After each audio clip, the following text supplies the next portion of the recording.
Hello students, I hope you all are doing well. Today we are starting with a new chapter which is Retail Strategic Planning and Operations Management यानी retail की रणनीतिक योजना और संचालन प्रबंध के बारे में आज हम बात करेंगे। तो बेटा आप लोगों ने बहुत बार टर्म सुना होगा कि यार स्ट्रैटेजी बनाते हैं, रणनीति बनाते हैं कि इस प्लान को कैसे अचीव करें, उसके लिए कोई स्ट्रैटेजी बनाते हैं।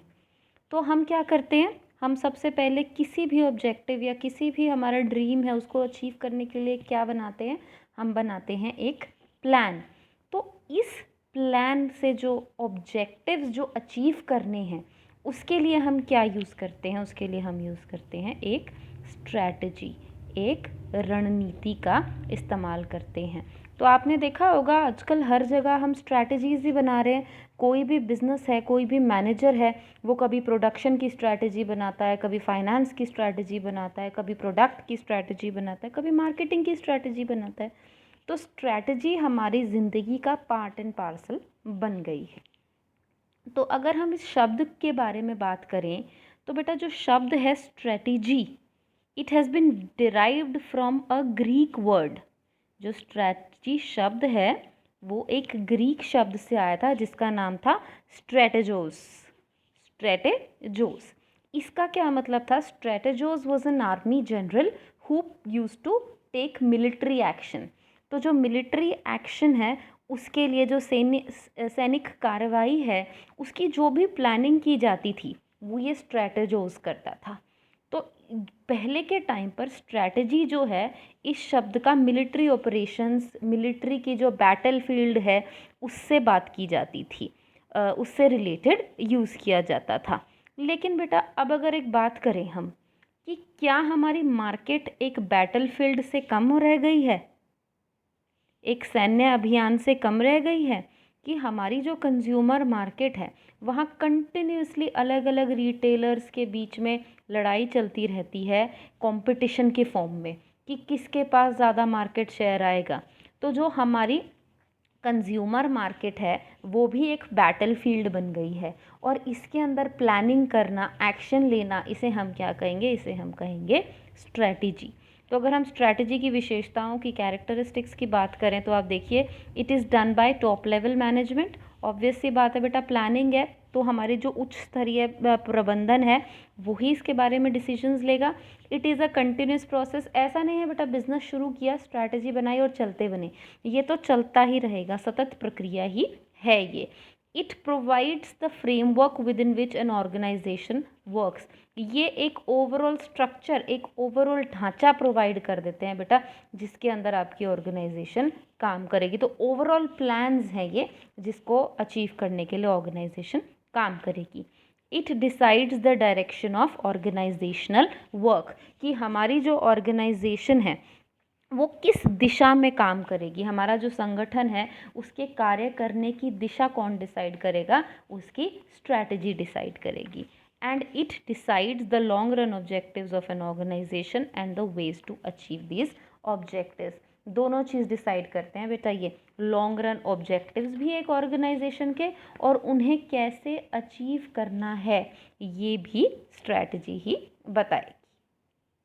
अगर रिटेल स्ट्रैटेजी की बात की जाए, रिटेल के अंदर अगर हम स्ट्रैटेजी की बात करें तो it is a holistic marketing plan for a product और service to reach and influence the customers. दोनों बातें आती हैं बेटा, कस्टमर्स तक पहुँचे भी आपके प्रोडक्ट और सर्विसेज और उन्हें इन्फ्लुएंस भी करें। क्यों? अगर सिर्फ कस्टमर तक पहुँच गए लेकिन कस्टमर्स उसे खरीद ही नहीं रहे तो क्या फ़ायदा ऐसी पहुँच का? तो आपको ये भी मेक श्योर करना पड़ेगा कि प्रोडक्ट्स जो हैं या सर्विसेज जो हैं वो कस्टमर तक पहुँचे और उन्हें इन्फ्लुएंस भी करें ताकि वो आपके प्रोडक्ट को खरीदें। तो दोनों चीज़ें इम्पॉर्टेंट है। It covers everything from what retail channels will be available to the customers. कौन से रिटेल चैनल यूज़ किए जाएंगे, क्या प्राइस रखी जाएगी, क्या सेल्स इंसेंटिव्स दिए जाएंगे, कैसे प्रोडक्ट का डिस्प्ले किया जाएगा, ये सब चीज़ें कहाँ आएंगी? ये सब चीज़ें रिटेल को लेकर जो रणनीति बनाई गई है इस रणनीति के अंतर्गत आएंगी। Through this strategy the retailer plans to tap the market and build long term relation with the customer. इसका क्या कारण है बेटा, हम क्या चाह रहे हैं अल्टीमेटली, हम ये चाह रहे हैं कि जो हमारे कस्टमर्स हैं किस तरीके से हम उनके साथ लंबे समय तक रिलेशनशिप बना सकते हैं, कैसे हम बाज़ार से ज़्यादा लाभ उठा सकते हैं और हमारे कस्टमर्स के साथ लॉन्ग टर्म रिलेशनशिप्स बना सकते हैं ताकि वो हमेशा आप ही का प्रोडक्ट लेना प्रेफर करें।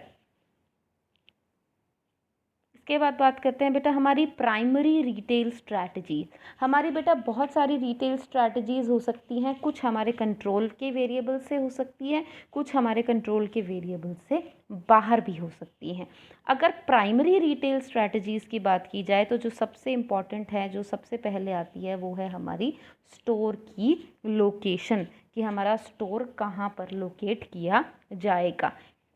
बेटा आपने वो कई बार सुना होगा कि यार ये दुकान तो बड़ी मौके की दुकान है। मौके की दुकान का क्या मतलब है कि ये जो स्टोर है ये ऐसी जगह पर लोकेटेड है जहाँ ज़्यादा कस्टमर्स आते हैं। हो सकता है मार्केट के सेंटर में लोकेटेड हो, ऐसी जगह लोकेटेड हो जो इजीली एक्सेसिबल हो, जहाँ तक आसानी से पहुँचा जा सके। तो स्टोर की लोकेशन बहुत ही बड़ा रोल प्ले करती है कस्टमर्स को अट्रैक्ट करने के लिए। कस्टमर्स शॉपिंग कहाँ से करेंगे उस बात का बड़ा रोल है कि आपके स्टोर की लोकेशन कितनी ईजी एंड एक्सेसिबल है। आजकल तो स्टोर की लोकेशन दो तरह की हो चुकी है जो नई आई हैं। एक तो फिज़िकल स्टोर हो सकता है आपका जो ट्रेडिशनल स्टोर्स हैं, और दूसरा ऑनलाइन स्टोर्स हो सकते हैं। ऑनलाइन स्टोर्स क्या हो सकते हैं बेटा, आजकल सारे के सारे ऑर्गेनाइजेशंस जो सारे बिजनेसेस हैं उनकी पर्सनल वेबसाइट्स भी हैं, आप वहाँ से भी खरीद सकते हैं। पतंजलि का ही एग्जाम्पल ले लीजिए। पतंजलि का क्या है, ऑनलाइन स्टोर भी है, आप ऑनलाइन भी पतंजलि की शॉपिंग कर सकते हैं, अमेज़ॉन से भी कर सकते हैं। उनकी खुद की वेबसाइट भी है जहाँ से आप खरीद सकते हैं, और पतंजलि के रिटेल आउटलेट्स भी हैं, फिजिकल स्टोर्स भी हैं जहाँ से खरीद सकते हैं। तो आज के टाइम पे बहुत बड़ी नेसेसिटी हो गई है रिटेल यूनिट्स के लिए कि वो अपने स्टोर की ऑनलाइन प्रेजेंस भी स्थापित करें और फिज़िकल स्टोर्स की ऐसी लोकेशन लगाएं जो कंज्यूमर्स को ज़्यादा से ज़्यादा अट्रैक्ट करे, मार्केट में पहुंच में आसानी से पहुंचा जा सके। दूसरा है बेटा मर्केंडाइजिंग, जो आपका व्यापारिक माल है, जो आपके गुड्स या सर्विसेज रिटेलर ऑफर करता है सेल के लिए, उन्हें हम कहते हैं हमारा मर्केंडाइज। बेटा आपका रिटेलर सिंगल गुड भी प्रोड्यूस कर सकता है, एक ही स्पेशलिटी है बेटा। जैसे बहुत सारे लोग क्या करते हैं कि डिस्पोजेबल कप्स ही बना रहे हैं, उनका बिजनेस ही डिस्पोजेबल कप्स का है। और बहुत सारे लोग ऐसे भी हैं जो बहुत गुड्स की असॉर्टमेंट बना रहे हैं। असॉर्टमेंट मतलब variety of goods and services. ये आपको देखना है कि आप अपनी क्या स्ट्रैटेजी रखना चाहते हैं, क्या आप प्रोडक्ट सिलेक्शन देना चाहते हैं। अगर आपकी स्ट्रैटेजी है कि हम प्रोडक्ट सिलेक्शन के बेसिस पर प्रॉफिट कमाएंगे तो आपको बहुत सारे प्रोडक्ट्स रखने पड़ेंगे।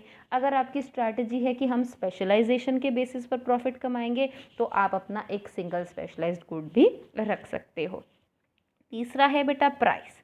प्राइस का मतलब कि कितनी मॉनेटरी वैल्यू है जिस पर गुड्स एंड सर्विसेज को हमने सेल के लिए रखा है, क्या प्राइस है, क्या मूल्य है जिसके बेसिस पर आप गुड्स को ऑफ़र कर रहे हो। इसके अंदर भी बेटा आपकी स्ट्रैटेजी है।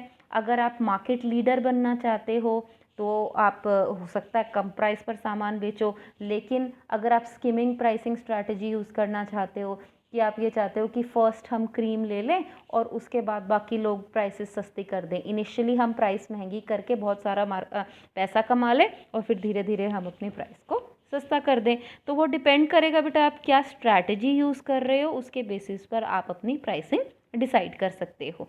और लास्ट है मार्केटिंग। मार्केटिंग के अंदर वो सारे एफर्ट्स आ जाते हैं जो रिटेलर लेता है प्रोडक्ट को सेल करने के लिए। वो सारे प्रयास जो एक गुड या सर्विस को सेल करने के लिए यूज़ किए जाएंगे वो कहाँ आएंगे, हमारे मार्केटिंग के अंदर। आपने कितनी एडवर्टीज़मेंट की, आपने कितना सेल्स प्रमोशन किया अपने प्रोडक्ट का, आपने कोई पब्लिसिटी कैंपेन किया या नहीं, आपने किया कितना सेल्स स्टाफ रखा जो आपके प्रोडक्ट को बेच रहा था, ये सारी चीज़ें कहाँ आ जाएंगी, मार्केटिंग के अंदर।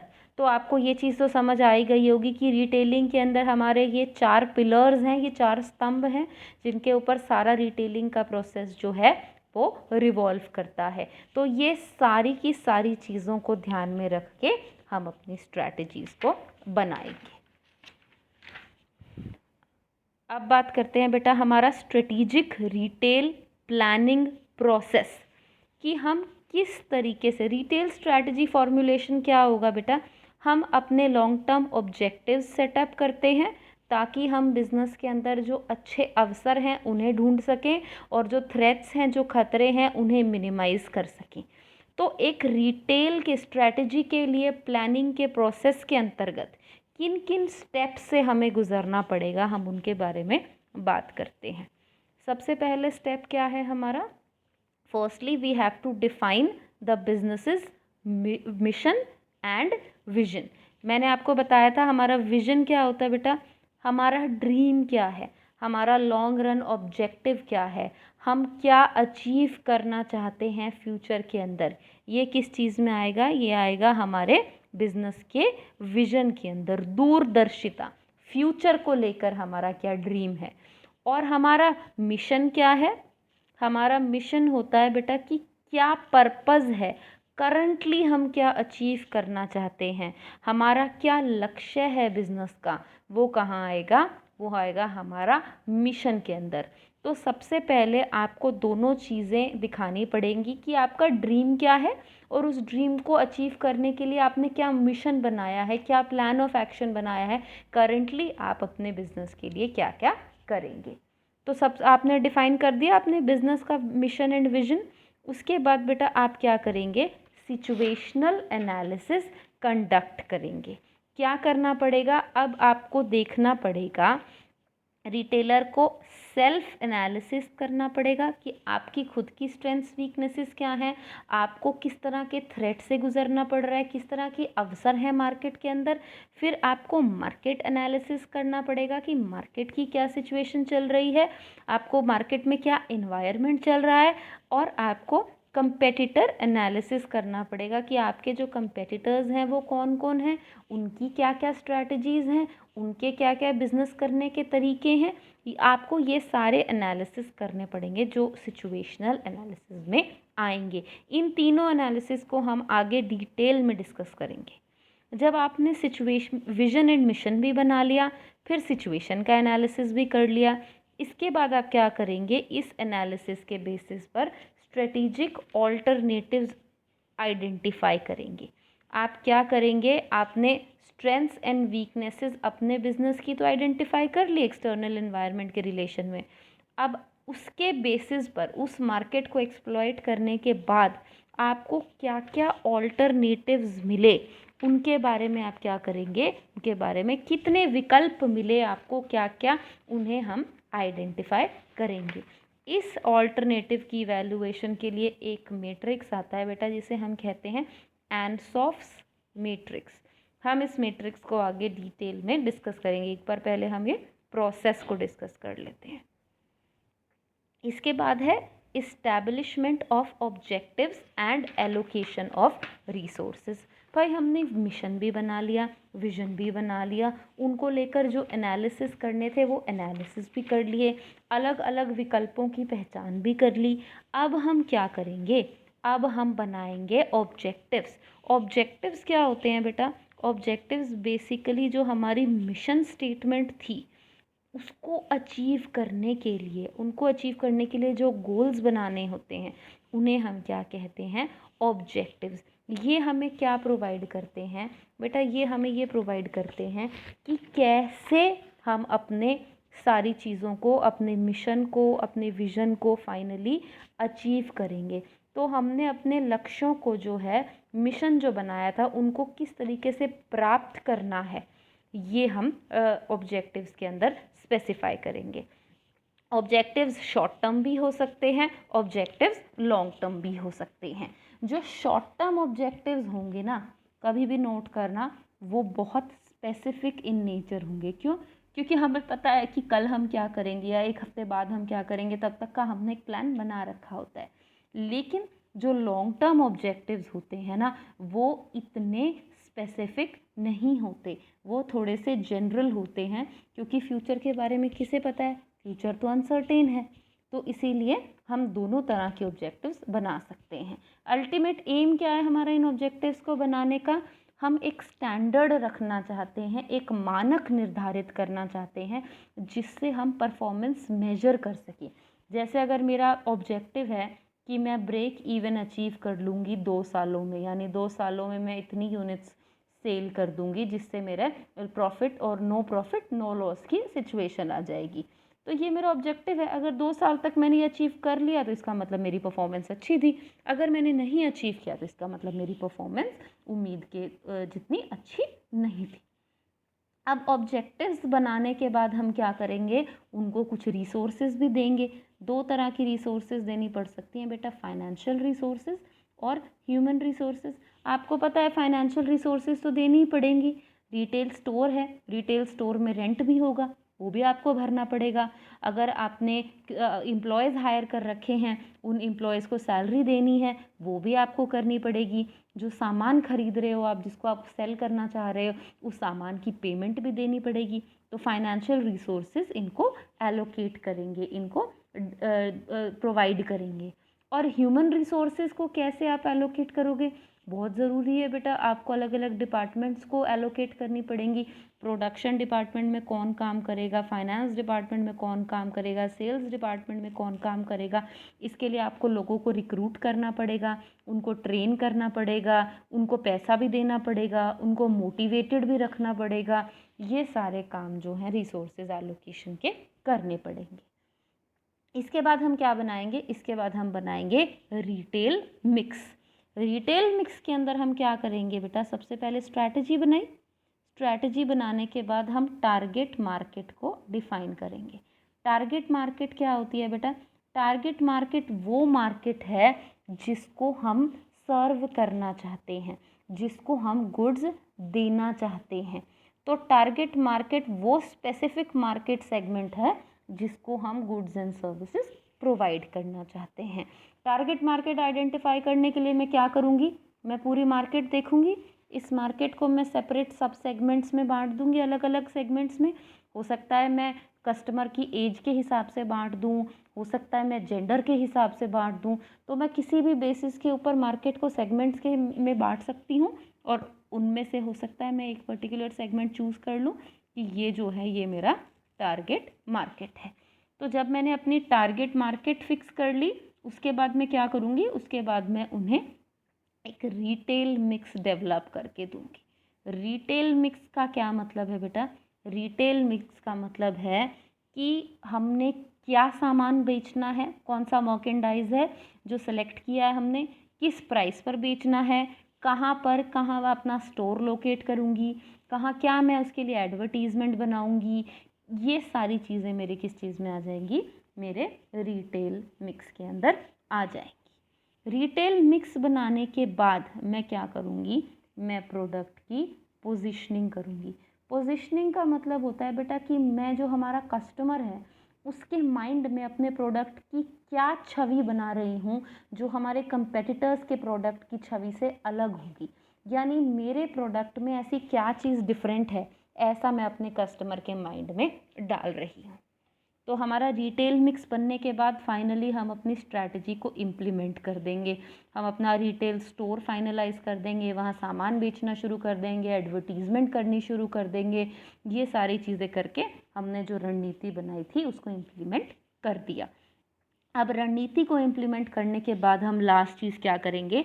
अपनी परफॉर्मेंस को इवैल्यूएट करेंगे। क्योंकि इतना सब कुछ प्लान किया और लास्ट में अगर आपने मेजरमेंट ही नहीं की कि चीज़ें आपके प्लान के हिसाब से चली भी हैं या नहीं, तो क्या फ़ायदा? तो हम अपनी परफॉर्मेंस को इवैल्यूएट करेंगे। अगर जो रिज़ल्ट है बेटा वो प्लान के हिसाब से, आपके जो ऑब्जेक्टिव्स थे आप उनको अचीव कर पाए, उनको मीट कर पाए, तो बहुत अच्छी बात है। इसका मतलब आपके ऑब्जेक्टिव्स आपने सटीक सेट किए थे, सही सेट किए थे। लेकिन अगर आप अपने ऑब्जेक्टिव्स को मीट नहीं कर पाते तो आपको क्या करना पड़ेगा? ये सारा का सारा प्रोसेस रिपीट करना पड़ेगा। ये जो हमने अभी स्ट्रैटेजिक फॉर्मुलेशन प्लानिंग के अंदर प्रोसेस किया है ना, ये सारा रिपीट करना पड़ेगा। हो सकता है आपको अपना विजन और मिशन भी चेंज करना पड़े बिजनेस का, फिर सिचुएशनल एनालिसिस दोबारा करना पड़ेगा। तो आपको अपना प्रोसेस रिव्यू करके जहाँ पर भी चेंजेस की ज़रूरत है वहाँ पर चेंजेस इम्प्लीमेंट करने पड़ेंगे।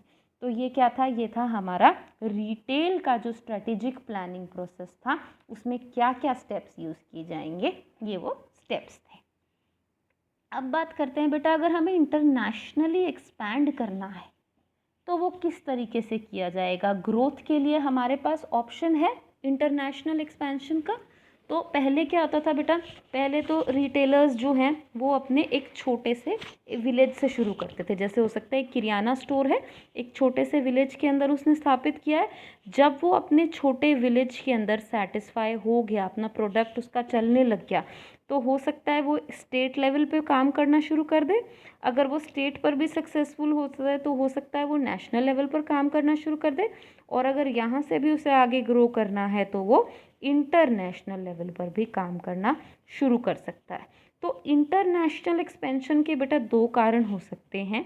एक तो आपकी जो एग्जिस्टिंग मार्केट है वहाँ सैचुरेशन आ गई है। सैचुरेशन का मतलब अब जो आपकी एग्जिस्टिंग मार्केट है वहाँ आप ऐसी बिंदु पर पहुंच चुके हो जहाँ तृप्ति हो चुकी है। अब उससे ज़्यादा अगर आप वहाँ प्रोडक्ट्स देंगे तो कोई नहीं लेना पसंद करेगा।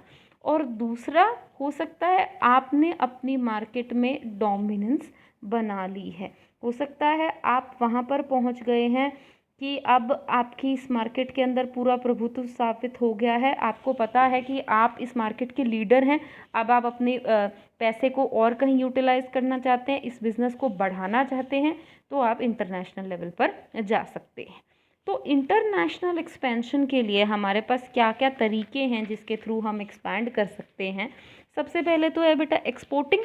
एक्सपोर्टिंग के अंदर हम क्या करते हैं, हम अपने गुड्स एंड हम अपने जो गुड्स हैं उनको एक्सपोर्ट कर देते हैं, दूसरे एक देश से दूसरे देश में अपना माल बेच देते हैं। अगर रिटेलर को अच्छा रिस्पांस मिलता है अपने गुड्स को एक्सपोर्ट करने की वजह, तो हो सकता है वो वहाँ पर फिर अपना खुद का शोरूम भी खोल ले दूसरे देश में।